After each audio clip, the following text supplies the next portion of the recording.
এখন এরা আমের এখন কম্পিটিশন চলছে, এদের মধ্যে কে আম খেতে পারে তাড়াতাড়ি, দেখা যাক কে শেষ করতে পারে তাড়াতাড়ি।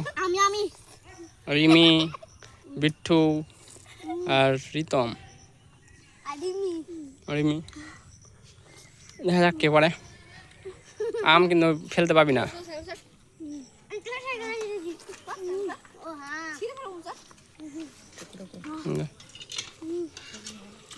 এটা রিমি আম খাচ্ছে, এটা হচ্ছে বিট্টু আম খাচ্ছে, যেটা রিতম আম খাচ্ছে।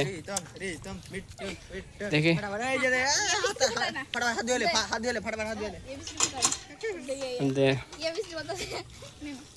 আম খাচ্ছে রিতম। সাইকেলটাও রাখার সময় পাইনি, ফাটাফাটা সাইকেল থেকে ইয়ে আম খেতে শুরু করে দিয়েছে। সাইকেলটা রাখারও চান্স পাইনি। দেখি রিতম খেতে পারছে কি। রিমি, রিমি দেখো হাতটা সব হাত দিয়ে আম খাচ্ছে। এই যে রিতম কামড়ে কামড়ে আম খাচ্ছে। এই যে এই যে এই যে এই যে রিমি, এই যে রিমি।